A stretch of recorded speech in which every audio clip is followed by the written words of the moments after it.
All right, guys, I know it's been a minute since I've been on the channel. I guess you could say a couple of small things have happened since I was last in front of you guys. Just, some little minor things. But no, in all seriousness, we had obviously a pipe burst at our home, some major damage. So I'm jumping in this video to do a couple of things. One, wanted to thank you guys for all the support you've given us throughout this process. Two, I really wanted to talk about what caused this incident. Like, I'm down in the basement right now. I'll show you, what transpired down here in the basement to cause or to contribute to the flooding. I'll show you what happened in the bathroom. We'll even go outside.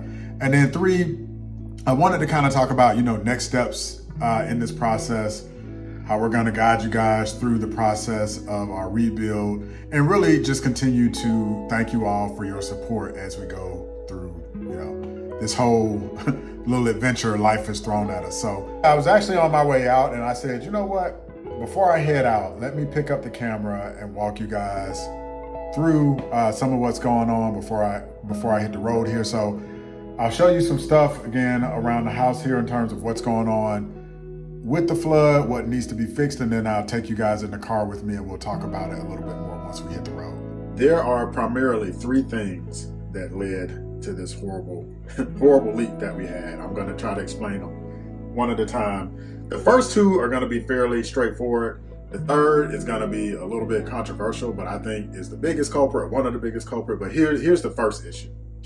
So right here this is just a standard, this is Chase's bathroom sink. This is where the leak started. You see right here, you have your hot and your cold water lines and these valves, right? And then do you see these metal braces here? These connect the hot and cold water lines to these valves, right? Pretty straightforward. They're just wrapped around there real tight to hold the two hoses together so that they connect. Well, it didn't look like this before. This is what we had the plumber do after the flood. What happened was instead of these tight metal valves or tight metal brackets here, there was one very small plastic ring that was holding this hot water pipe to this valve, and it was tiny, it was plastic, it was just very weak.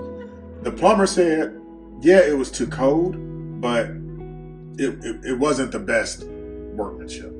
So basically, this connection was really loose. The little piece of plastic holding it onto the pipe it wasn't that strong. Now, think about that word I just said, strong, because I'm gonna go to the second cause of the leak. We moved from Chase's bathroom where the leak started. Now we're down here in the basement, and we're at the point where the main water line comes into our house. And this is really important.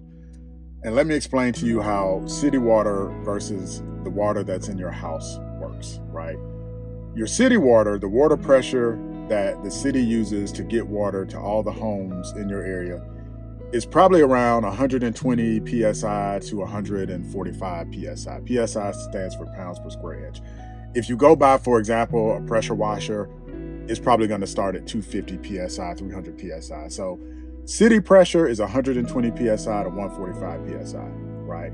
Now, when it gets into your house, that pressure would be too high, right?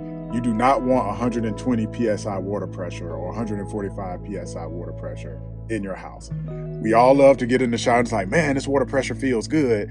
Ooh, I love it. It feels so good. But too much water pressure is a bad thing. So what we're looking at now is this is the water that comes in from the city to our house. This is the main water line. This valve right here, what it's supposed to do is it takes the water pressure down from, our city pressure was 120 PSI. It's supposed to take it down to 60, right? That's normal in your house. You want around 60 pounds per square inch, 60 PSI. This valve failed. So we were getting huge water pressure in our house. And for the most part, we didn't even notice it. We didn't even realize it. The only place we really saw it would be in the kitchen. My wife kept saying, man, we're getting really high water pressure in the kitchen, but I never put two and two together that it was too high because, hey, we all love good water pressure. So basically, this valve failed. We're getting massive water pressure. And remember, under Chase's sink, what do we have? We have that very weak fitting, right? So the combination of the high water pressure And that weak plastic fitting basically means that hot water hose busts loose under Chase's sink. That little plastic ring just couldn't handle that amount of pressure. So that burst loose. Not only was the water now leaking out of that, you got to remember it's spewing out at 120 pounds per square inch. So it's like you have a hose on full blast, a water hose on full blast, like you're washing your car. So it's not just like a water leak, like where you have like your bathtub and you leave it on and it's leaking. It's like, and you know, my wife was talking about this. It was like a full-on water hose at 120 PSI. So many of you wanted to know how a water leak could cause that much damage. Part of the reason was because the water pressure was so high. This wasn't just an ordinary leak where somebody left like the sink on and left the house. This was water coming out at full city pressure, right? And so what you want to do as a homeowner, regular maintenance, always check, have a plumber check it, or you can go buy an instrument, check the water pressure inside your house. It should be around 60 PSI. If it's at 120, you're in trouble. One of your pipes could burst, which is what happened to us with that weak pipe. Get this valve switched out probably every 8 to 10 years, right? Ours failed. When we had all of the workers come over and do the mitigation and ServPro and all these people come over and fix it, this is a common occurrence. We heard about 3 or 4 stories where people had gone on vacation, right? And this valve had failed and they literally opened the front door and got knocked over by a wave of water.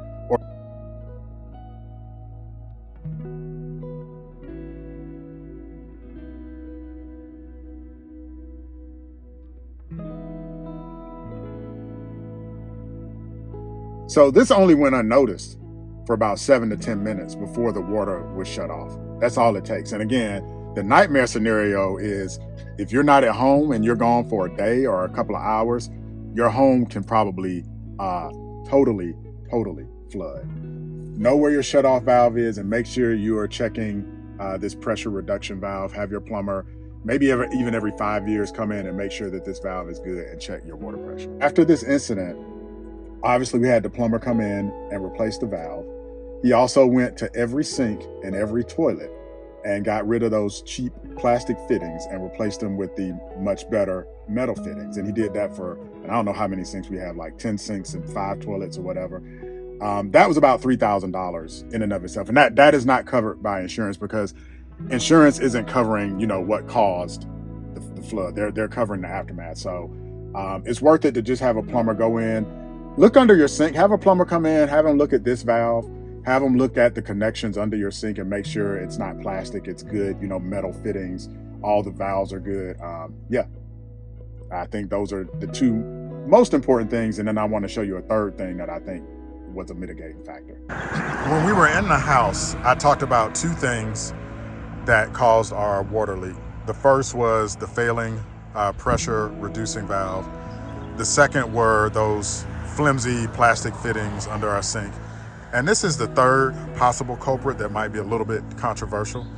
This is a Google fiber optic line for high-speed internet. They've been installing this in our neighborhood for really the past 6 months. They do a lot of digging. This is the port that actually leads to the fiber optic line. I apologize for the road noise. I'm out on the road near our house. But what's interesting is this is their fiber optic access. Our water main line is right over here. So the access to turn off and on our water and the pipes that go into our house that deliver the city water into our house are like right next to it. And from what I've read, anytime you do any digging or construction and kind of disturb those water lines can create some serious problems with your water pressure. This Google fiber is not something we order. So like this isn't like our Google fiber line. We actually don't use Google fiber. This is something they're installing in general in this part of the city. So, you know, the city has, I forget what you call it, eminent domain or right of way. So Google was able to come in, you know, essentially without our permission and just kind of rip up a little bit. And you see the front yard here looks kind of messy. That's where Google kind of came in and ripped up the yard a little bit. So they had permission to come in and do this from the city. So it's not something we ordered or asked, you know, to be installed. We don't use Google fiber. So I'm not saying, you know, this was a definite cause, but I would say if you're getting construction done around your house and there's a lot of digging, even if they don't necessarily hit your water line or break your water line, just that movement of the soil can disturb your water lines enough to where it does weird things with the pressure and creates pressure spikes. I just found it interesting that we didn't have this issue and that valve didn't fail until after Google came in and did all this work. When you do a rebuild after a flood like this, there are a lot of nuances depending on the materials that your house is made of. Our particular home has predominantly hardwood floors.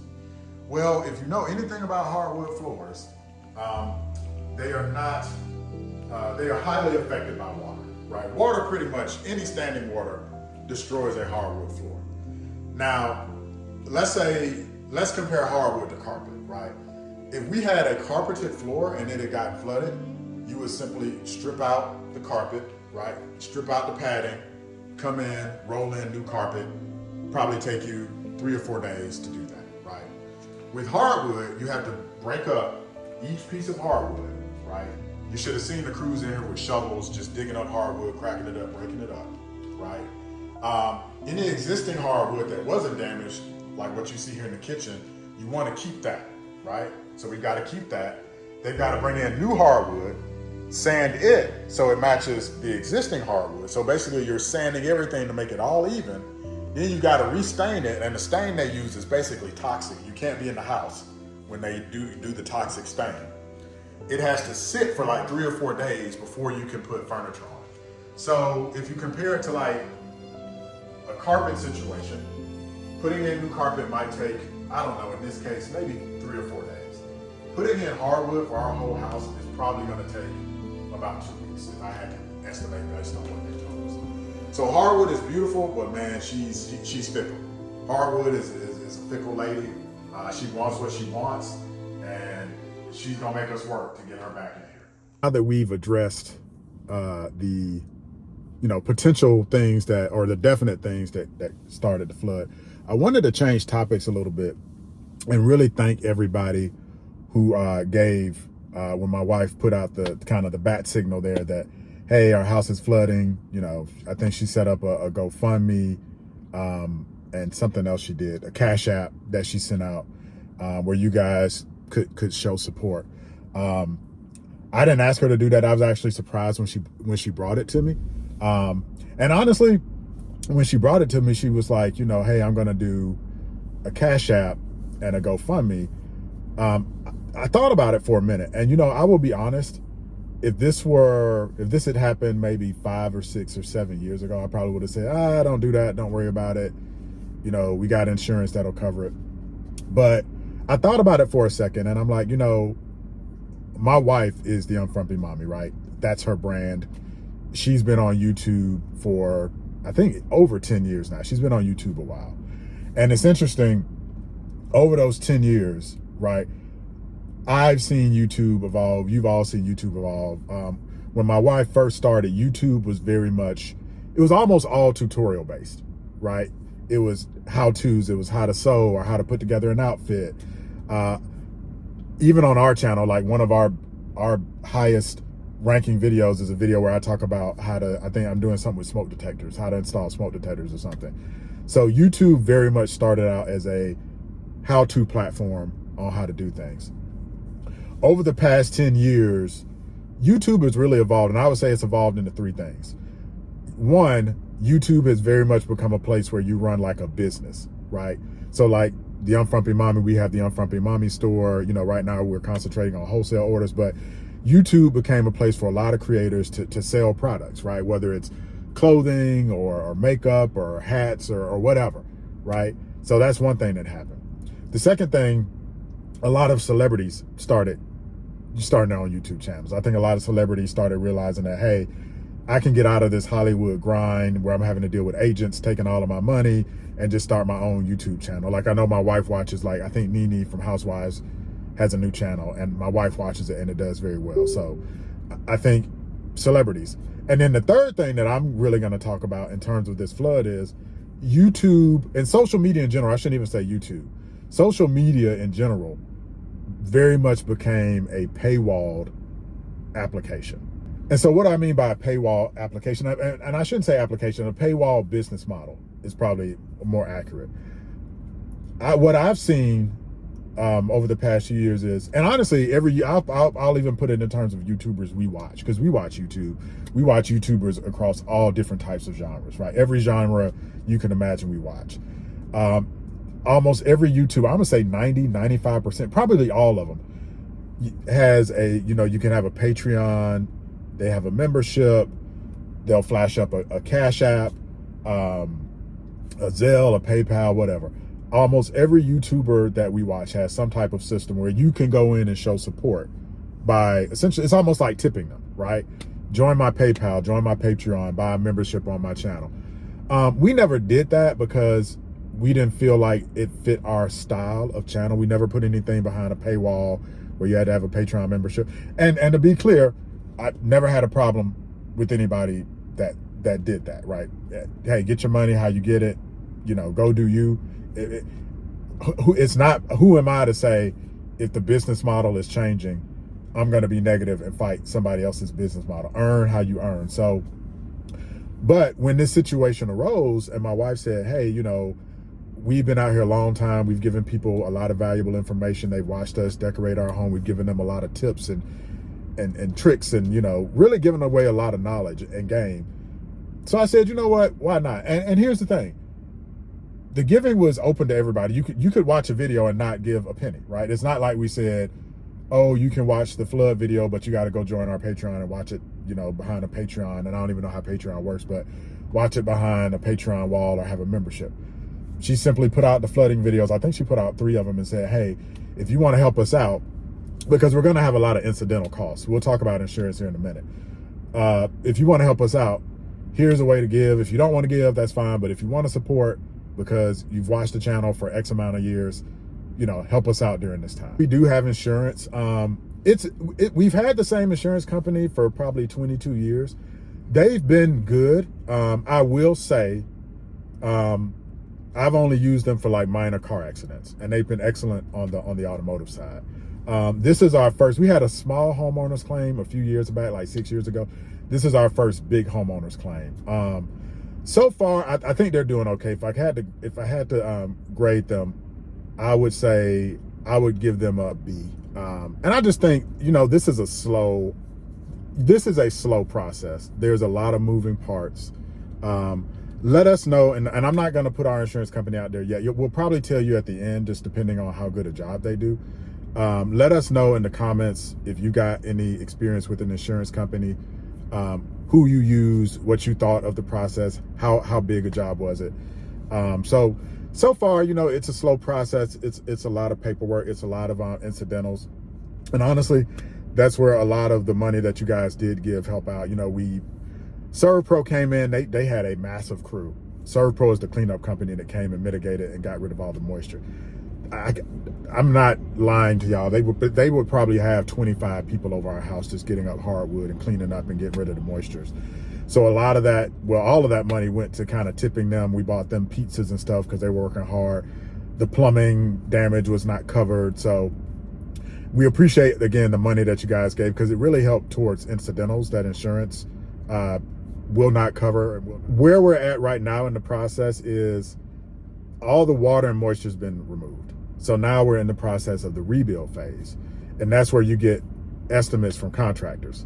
So we're looking at 3 different contractors right now. One is probably going to be ServPro to do, again, all that hardwood we just talked about, which is going to be a pain. That's 2-3 weeks of work. We're going to have an electrical contractor and probably an AC contractor, because our bottom floor AC got messed up. So 3 different contractors. And we have to do a pack out. We basically have to move out for probably about a month. So we're waiting on our insurance company to approve all those quotes.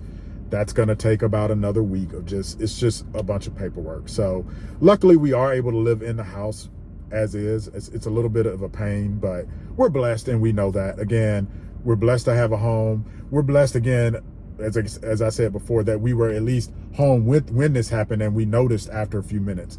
Again, if we'd have been going on a trip, or God forbid on vacation, the house would be a gut. You'd have to gut out the entire house.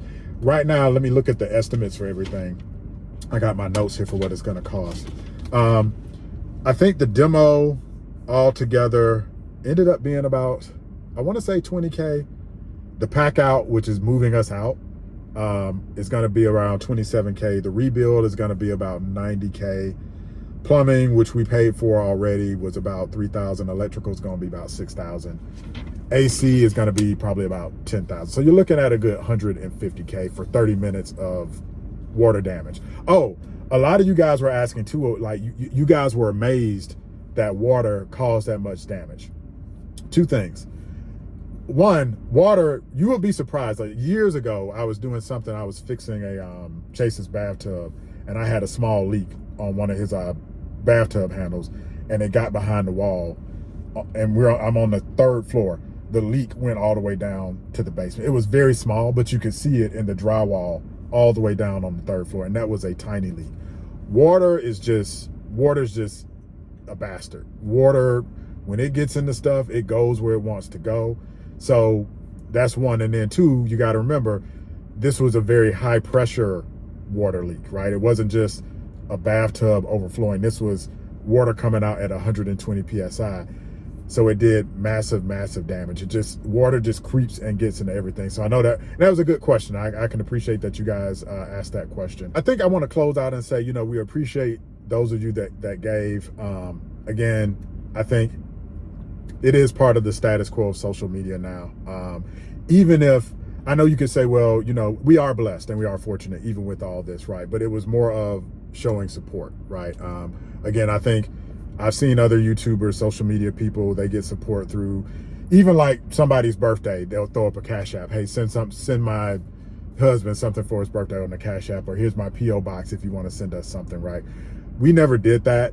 We did it in this case just because of, it was an emergency, and those of you that support and love us, hey, we wanted to give you an opportunity to help us out a little bit. We realized, look, you can't please everybody all the time. So I know some of you are still going to say, hey, you guys shouldn't have did that. You have insurance. I get it. Again, we're not out here to please everybody. We certainly don't want to offend anybody, but I feel like I'm morally okay with it. Again, given the times we live in. I would also say I'm morally okay with it because we're going to offer this as a service, right? One of the things we've always done on this channel is try to educate, right? Now, usually we were educating under better circumstances, right?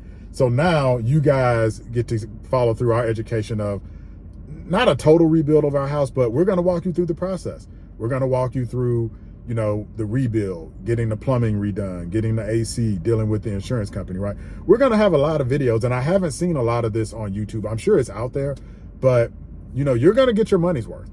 Just like everything else we've done on this channel, where we've done those type of even educational or crafty videos, we're going to walk you through the process. When they move us out, and because we're going to probably have to move out for a month, are we going to get an Airbnb? Are we going to get in a hotel? So you guys get to follow us on that journey. We're going to take time out of an already hectic schedule to film all that. So you will definitely get your money's worth going forward. But again, we appreciate the support. Continue to watch, whether or not, and I don't think we're going to put up any other PayPals or anything again. I'll let my wife decide that. That's her side of the business. But yeah, continue to watch us along this journey. We definitely feel blessed. And we felt your prayers. So many of you, even more so than the financial, money that you sent. And guys, to be clear, we didn't get like thousands and thousands of dollars. We got a good amount of money, but it wasn't like we got like 5 figures of money, but it was greatly appreciated. But honestly, what was even more appreciated, a lot of you talked about your flooding experiences. A lot of you talked about, I think one person said their home had gotten flooded like 4 times. They got bad piping that got recalled, people sump pumps back up. So this happens a lot. So we appreciate all those encouraging words. I would encourage all of you that are homeowners, even apartment owners too, watch our videos, watch this series of videos, because you learn a lot going through something like this. By the way, this isn't something that is specific only to homeowners.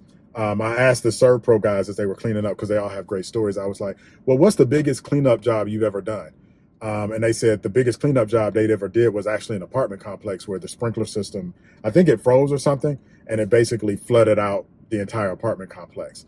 So if you're renting, please, for God's sake, get renter's insurance. It's only like $20 a month. Chase has it for his dorm. Get renter's insurance. We've had 2 apartment complexes within a mile of us literally burned to the ground. So whether you're in an apartment or a home, check, make sure everything's running properly. If you see something going wrong in your apartment, call up that super, right? Make sure everything's running properly. If anybody's shooting fireworks off at the top of your apartment building, that happened at one of the apartments around here, and the apartment burned to the ground, call the police. We take these shelters that we love and live in for granted. These apartments, these luxury apartments, these dorms, these homes, don't take it for granted. It is a blessing, and we appreciate you guys continuing to be a blessing to us.